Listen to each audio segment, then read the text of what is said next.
Of course, you'd like to believe it. But an unclean beach usually looks like this.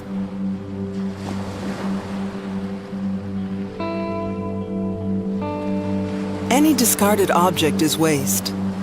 Waste, produced by human activities, can be processed by burying it, incinerating it, or recycling it. Nevertheless, a large amount escapes and ends up in the environment.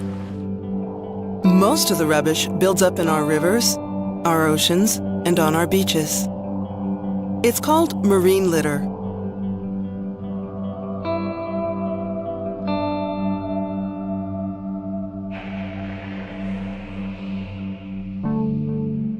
Seafarers and people involved in water sports produce waste. Whether it's accidental or intentional, some of it ends up in the sea. These activities contribute to 10% of marine pollution. Will this picnic leave traces behind? Another 10% of what becomes marine litter is thrown away by people directly on the beach. Where does the other 80% come from? The United Nations Environment Program shows that 80% of the litter on our coasts and in the sea comes from inland. It's thrown away, transported by the wind. Rain and rivers, and ends up in the sea. There are all kinds of things. 25% of marine waste is glass, metal, cardboard, paper, or textiles.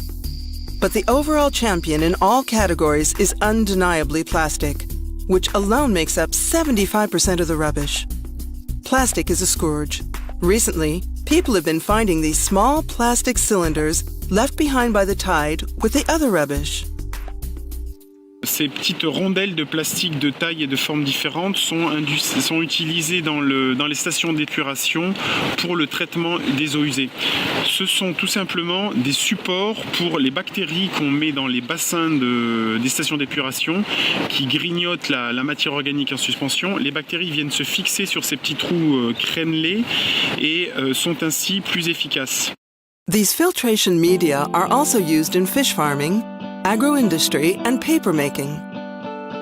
What a contradiction that these small wheels are used to clean up water, but are sometimes released into the environment and themselves become pollution. It is impossible not to talk about another major source of plastic pollution, mermaids' tears. Behind this elegant name, we find plastic pellets used as raw material for making anything out of plastic. Billions of them are in the environment.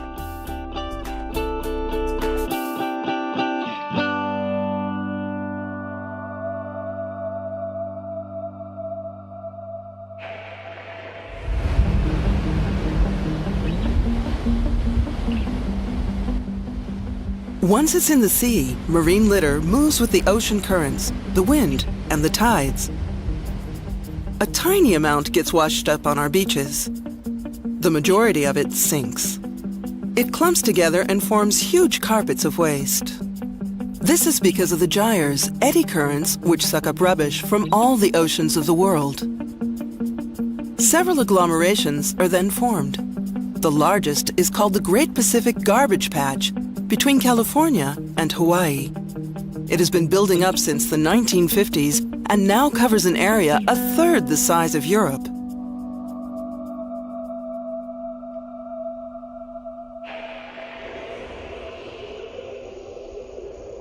Plastic breaks up in the water to form what can only be called plastic soup. It can even break down to such a small size that it's invisible to the naked eye, plastic plankton. In some areas, there is 6 times as much of it as there is plankton.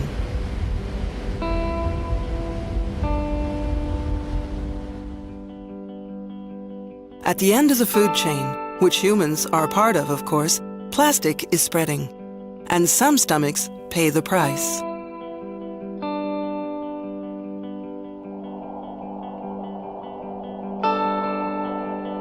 Each year, the ingestion of marine litter kills hundreds of thousands of animals.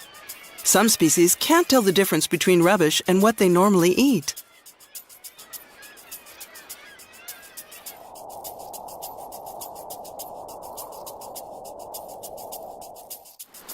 The cause of death of this bird is going to be rather obvious when we look at its stomach.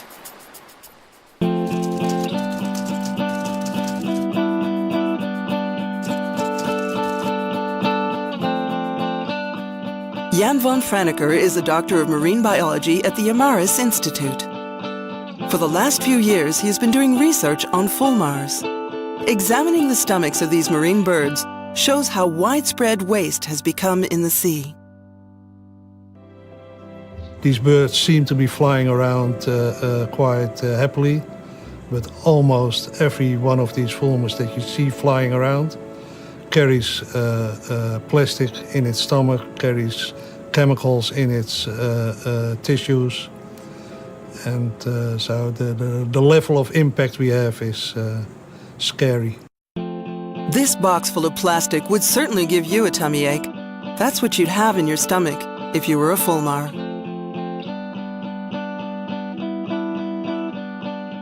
It's extremely worrying when you see what can be found in the stomachs of the largest birds, like here, in an albatross's stomach. What's striking is that these birds sometimes live a very long way from inhabited areas. But even so, this albatross had swallowed a toothbrush, a lighter,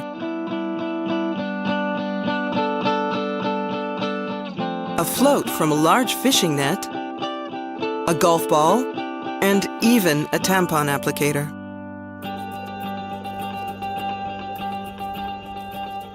Other animals get trapped by marine litter.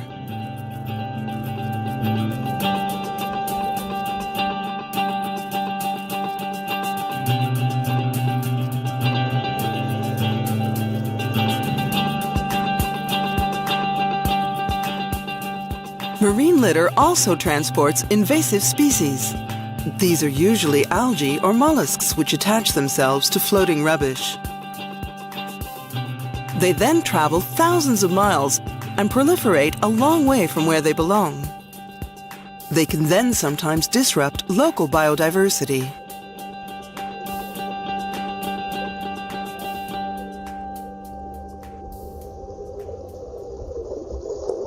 Another impact of aquatic waste also has to be considered.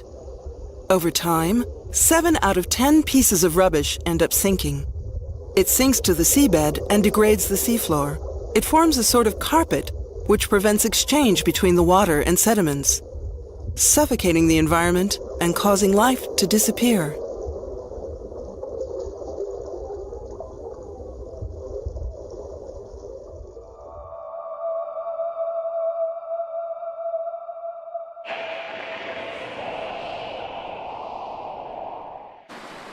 Every morning, it's the same ritual. With all the rubbish washed up on the beaches, local authorities are forced to increase cleanup operations, particularly in summer. But beach cleaning, usually done mechanically, can't always tell the difference between marine litter and natural tidal deposits. Natural deposits include residues of animal and vegetable origin left behind by the tide. It is of precious ecological value since it feeds vegetation and animals and helps prevent coastal erosion. Cleanup operations therefore destroy a large part of the life on the foreshore. A clean beach is not always a healthy beach. Manual collection is the only way to leave the beach in its natural state. Cleanup operations also consume a large part of local authority budgets. Apart from the financial cost, there are major effects on tourism. It's difficult, indeed dangerous, to use a beach invaded by marine litter. Surfrider Foundation Europe is campaigning for legislation to change that. Previously, marine litter was just considered as being a visual nuisance. A step forward has been made since it's now part of the indicators used for marine water quality. But we still face a challenge.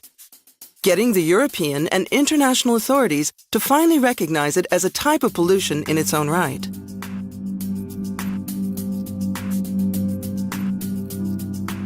With its Ocean Initiatives program, the Foundation's volunteers are working to clean up the sea and raise people's awareness.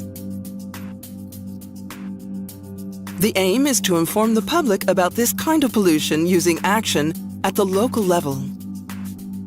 To stop marine waste building up, we must attack the source of the problem. We need to reduce our waste production, reuse things to the full, and keep on recycling. Because let's not forget that 100% of waste is of human origin.